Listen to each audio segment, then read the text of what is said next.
ನಿರೀಕ್ಷೆಯಂತೆ ನಿರ್ಮಲಾ ಸೀತಾರಾಮನ್ ಅವರು ತಮ್ಮ 8ನೇ ಬಜೆಟ್ನಲ್ಲಿ ಮಧ್ಯಮ ವರ್ಗದವರ ಬಹುಬೇಡಿಕೆಯನ್ನ ನೆರವೇರಿಸಿದ್ದಾರೆ. ಆದಾಯ ತೆರಿಗೆಯ ಹೊರೆಯನ್ನ ಇಳಿಸಿದ್ದಾರೆ. ಅದರಂತೆ 12 ಲಕ್ಷ ರೂಪಾಯಿವರೆಗಿನ ಆದಾಯ ಹೊಂದಿರುವವರು ಯಾವುದೇ ತೆರಿಗೆಯನ್ನ ಕಟ್ಟುವ ಅವಶ್ಯಕತೆ ಇಲ್ಲ.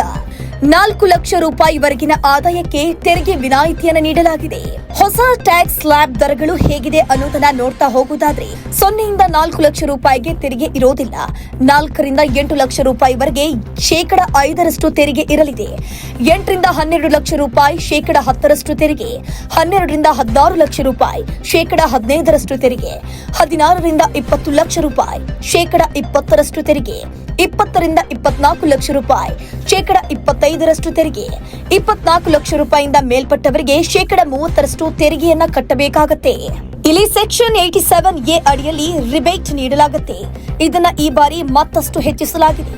ಈ ಹಿಂದೆ 7 ಲಕ್ಷ ರೂಪಾಯಿವರೆಗಿನ ಆದಾಯಕ್ಕೆ ಟ್ಯಾಕ್ಸ್ ರಿಬೇಟ್ ನೀಡಲಾಗ್ತಿತ್ತು.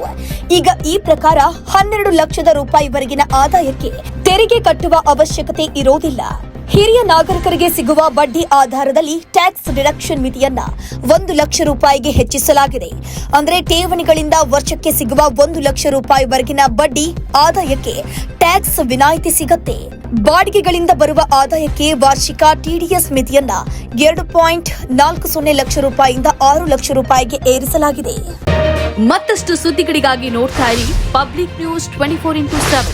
ಇದು ಸತ್ಯದ ಧ್ವನಿ.